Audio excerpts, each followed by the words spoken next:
नमस्कार दोस्तों, क्या आने वाले टाइम में बांग्लादेश के दो टुकड़े होने वाले हैं? क्योंकि हाल ही में बांग्लादेश के दो टुकड़े करने की बात करी है केएनएफ ने। अब सबसे बड़ा सवाल ये उठता है कि ये केएनएफ क्या है? तो कुकी चिन नेशनल फ्रंट, जो कि बांग्लादेश में एक्टिव एक बहुत बड़ा संगठन या फिर हम कहेंगे एक बहुत बड़ी आर्मी, जिनके द्वारा हाल ही में ये अनाउंस कर दिया गया कि हम एक अलग देश बना के रहेंगे, एक अलग स्वायत्त राज्य बना के रहेंगे, जिसके चलते इन्होंने एक नारा भी दिया है और यह नारा है no full state no rest. इसको देख के कुछ याद आया? आपको कुछ समय पहले एक वीडियो प्रोवाइड कराया था मैंने कि बोडोलैंड की डिमांड हम कर रहे हैं।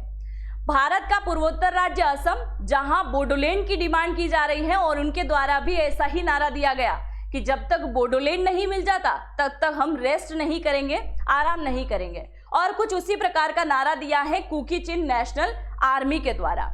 अब सबसे बड़ा सवाल ये भी है कि ये कहां कहां पे इन दिनों निवास करते हैं और ये अलग देश की डिमांड क्यों कर रहे हैं। देखिए, सबसे पहले अगर मैं आपको बताऊं कि कुकी चिन कहां कहां निवास करते हैं, तो म्यांमार का ये जो इलाका है, ये वाला इलाका, ये है रखाइन प्रांत।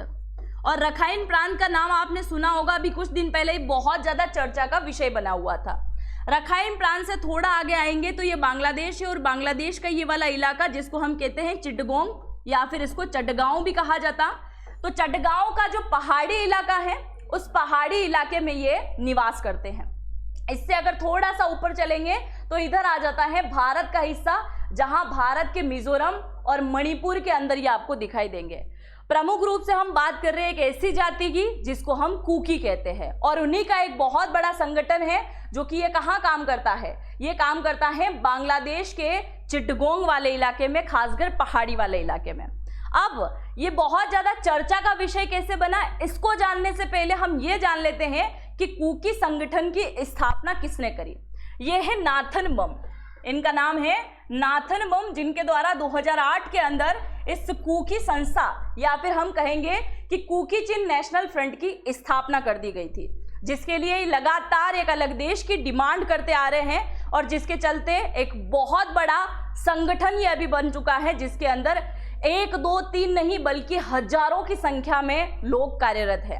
अब यह आज चर्चा का विषय कैसे बना, इस पॉइंट पर हम आते हैं। इससे पहले देखिए इनका मेन उद्देश्य क्या है। इनका मेन उद्देश्य है बांग्लादेश के दो ऐसे जिले, रंगामाटी और बंदरबन जिला, इन दोनों जिलों के जो उप जिले हैं, जैसे बम, परवाजा, लुशाई, पंखुआ, खूमी, म्रो और ख्यांग जैसे, इन सभी इलाके में ज्यादातर कौन मिलेगा? इन सभी इलाके में ज्यादातर कुकी जाति पाई जाती है, और इसको लेकर ये बहुत ज्यादा एक्टिव है कि हम सभी जातियों को मिला के क्या करो, एक अलग देश की आप डिमांड कर दो और एक अलग देश ये बना के रहेंगे, इन्होंने बोल दिया। अभी हाल ही में छापेमारी हुई थी, बांग्लादेश की सेना ने जब इनको पकड़ा तो यहाँ से कई सारी ऐसी सामग्री मिली जिससे बम बनाया जा सकता है, यहाँ तक कि इनके पास में AK-47 जैसे हथियार भी मौजूद हैं। खुफिया रिपोर्ट के अकॉर्डिंग ये बताया गया है कि अभी हाल ही में जो आज के दिन खबर आई है उसमें यह बताया गया कि केएनएफ के पास में 3000 प्रशिक्षित उग्रवादी हैं, जिनमें से 1000 को गुरिल्ला वारफेयर की विशेष ट्रेनिंग दी जा रही है। मतलब ऐसे तो ये 30,000 से भी ज्यादा सैनिक हैं, पर उनमें 3000 मुख्य सैनिक हैं और उन 3000 में से 1000 मुख्य सैनिक हैं जो कि गुरिल्ला की ट्रेनिंग ले रहे हैं। और सबसे बड़ी आश्चर्यचकित होने वाली बात यह है कि ये गुरिल्ला की ट्रेनिंग ले किससे रहे हैं? ये गुरिल्ला की ट्रेनिंग ले रहे हैं एक आतंकवादी संगठन से। आपको मैं आगे बताऊंगी। यहाँ देखिए, इन्होंने करीब 30,000 सैन्य वर्दियां जब्त करी है बांग्लादेशी सेना के द्वारा, जिसकी पूरी अगर कीमत की बात करें तो 20 करोड़ टंका इनकी कीमत है। अब 30,000 सैन्य वर्दियां तो इन्होंने जब्त करी, पर 10,000 वर्दियां ऑलरेडी उन सभी संगठन कार्यकर्ता व्यक्तियों के पास में पहुंच गई, या फिर हम कहेंगे कि ये जो केएनएफ जो आर्मी है उनके पास में ऑलरेडी वर्दियां पहुंच चुकी हैं। केएनएफ ने बांग्लादेश में अलकायदा से जुड़े अंसार संगठन से हाथ मिलाया। अब आप देखिए, अभी कुछ समय पहले मैंने आपको बताया था कि बांग्लादेश का रंगपुर और चिटगोंग एक ऐसे इलाके हैं जहां पे ISI की खुफिया ट्रेनिंग भी यहाँ पे चल रही है, यानी कि पाकिस्तानी सेना या फिर हम कहेंगे पाकिस्तानी आतंकवादियों का यहाँ पे गतिविधि बहुत आम है। और उसी के चलते आप देख सकते हैं, खुफिया एजेंसी के अनुसार केएफ ने बांग्लादेश में अल कायदा समर्थित आतंकी संगठन असार अल इस्लाम से गठजोड़ किया है। अब आप देखिए, आतंकी संगठन असार अल इस्लाम जो है वो क्या कर रहा है, इनको ट्रेनिंग देने का काम कर रहा है। किस प्रकार की ट्रेनिंग? गुरिल्ला ट्रेनिंग इनको मिलेगी और आत्मघाती जो हमले होते हैं ना, कैसे विस्फोट करते हैं, कैसे बम फेंकते हैं, इन चीजों की ये ट्रेनिंग ले रहे हैं। और आप सोचिए अगर ये ट्रेनिंग इन्होंने पास कर ली तो आने वाले टाइम में क्या हाल होगा बांग्लादेश का, क्या हाल होगा भारत का और क्या हाल होगा म्यांमार का। इसके साथ आप देखिए गठजोड़ में बांग्लादेश भारत और म्यांमार का चिंता का कारण बन चुका है, क्योंकि अब ये इस्लामिक आतंकवादी नेटवर्कों के साथ में भी जुड़ने का काम कर रहे हैं, जिसमें आपने अभी कुछ समय पहले देखा होगा कि हमारे मणिपुर के अंदर जो हिंसा हुई थी, मणिपुर में बेसिकली 3 जातियां निवास करती हैं, कुकी, नागा और मैथई। ये तीनों अपने हिस्सों को लेकर, आरक्षण को लेकर लड़ाई लड़ी और बाद में लड़ाई इतनी बढ़ गई कि यहाँ पे कई सारे हंगामे हुए, वाहनों को जला दिया गया, जिसके लिए एक बहुत बड़ी भूमिका इस कुकी संगठन के द्वारा निभाई गई थी। दूसरा, आप देखिए कि बांग्लादेश में कई सारे बैंकों के अंदर इन्होंने डकैती करी। अभी अगर मैं बात करूं तो 22 अप्रैल 2025 को इन्होंने एक बहुत बड़ी डकैती करी, जहां इन्होंने 15 से 20 लाख टंका ले लिया था। कहां से? बैंक में जाकर। इसके अलावा आप देखिए और बहुत सारे कारनामे हैं भाई इनके। इसके अलावा देखिए इन्होंने केएनएफ के खिलाफ अभियान जो शुरू किया था बांग्लादेश की सेना के द्वारा, उनके परिणाम स्वरूप 270 कुकी जो थे वो भारत के मिजोरम के अंदर शरणार्थी बन के आ गए और अभी भी वो यहीं रह रहे हैं। आप सभी को पता होगा मैंने एक वीडियो बनाया था म्यांमार और भारत की बॉर्डर सील को लेकर, जिसके चलते ये जो कुकी जाति है ये बहुत ज्यादा नाराज हो गई थी भारत सरकार को लेकर। इन्होंने बोला था कि आप जब इस बॉर्डर को सील कर देंगे, पहले क्या था कि ये भारत है और भारत ये म्यांमार की बॉर्डर है, तो यहाँ आप सीधा आसानी से 10 किलोमीटर के एरिया तक आसानी से घुस सकते थे। पर भारत सरकार ने हाल ही में क्या करवा दिया, यहाँ फेंसिंग करवा दी। पहले ओपन था, बिल्कुल खुली बॉर्डर थी, फेंसिंग करवाई, बायोमेट्रिक करवा दिया, जिसके चलते कुकी जनजाति बहुत ज्यादा नाराज हुई। ये बोलते हैं कि हमारे पारंपरिक रिश्ते हैं बांग्लादेशी और म्यांमार में जो हमारे कुकी भाई बहन रहते हैं उसको लेकर, तो इस सरकार का जो फैसला है हमें सही नहीं लगा। उसके टाइम भी इन्होंने बहुत ज्यादा विरोध किया।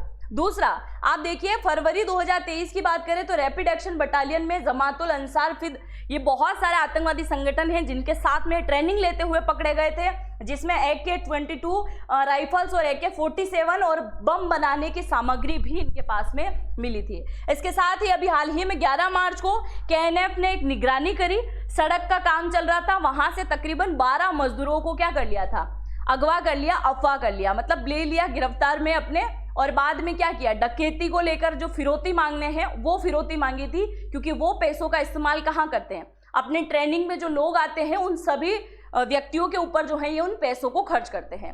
अब आप देखिए कुकी कहाँ कहाँ तक फैले हुए हैं। आप इस मैप से बहुत अच्छे से समझ सकते हैं कि ये कहाँ कहाँ तक फैले हुए हैं। बांग्लादेश का ये इलाका, ये त्रिपुरा वाला इलाका हमारा आ रहा है, कुकी यहाँ पे फैले हुए हैं, म्यांमार का इलाका यहाँ पे आ रहा है। तो ये लगभग कितने इलाके तक फैले हुए हैं, इतने सारे ये कुकी हो चुके हैं। सारे कुकी एक जैसे नहीं होते हैं, पर ये जो संगठन में शामिल हैं वो तो है ही ना। खैर, दूसरा, अभी बांग्लादेश, भारत और म्यांमार के संबंधों में जो कड़वाहट आई है उसका अगर सबसे अधिक फायदा किसने उठाया है तो वो उठा रहे हैं KNF। हुआ क्या, अगस्त 2024 में बांग्लादेश में तख्ता पलट हो गया, 2021 में म्यांमार में तख्ता पलट हो गया, और इधर भारत पाकिस्तान का युद्ध चल रहा है। तब तक ये क्या कर रहे हैं, अपने काम को और अंजाम को क्या कर रहे हैं, उनको ठिकाने लगाने का काम कर रहे हैं। आप सभी जानते हैं अभी हाल ही में पाकिस्तान के बलूचिस्तान में एक अलग देश की डिमांड कर दी। कुछ इसी प्रकार से इनका भी संगठन चला आ रहा है 2008 से, और ये लगातार क्या कर रहे हैं, अलग देश की डिमांड कर रहे हैं। अब इनका सरकार से कहना है कि या तो आप क्या करो, हमको एक अलग देश बनाने की परमिशन दे दो, जिसका नाम हम ऑलरेडी सोच चुके हैं, कुकी लैंड हम रखेंगे, और अगर आपने इसकी परमिशन नहीं दी तो फिर हम हमारे हिसाब से देख लेंगे। आए दिन हम क्या करेंगे, फिर शिकार करेंगे, कभी भारत के लोगों को, कभी बांग्लादेश के लोगों को, कभी म्यांमार के लोगों को, क्योंकि आप जानते हैं जब ये इनकी जनसंख्या सब तरफ फैली हुई तो इसका इफेक्ट भी सब तरफ आने वाला है। दूसरा, अब सबसे बड़ी न्यूज ये शॉकिंग वाली ये है कि विदेशी फंडिंग तक इनको मिल रही है।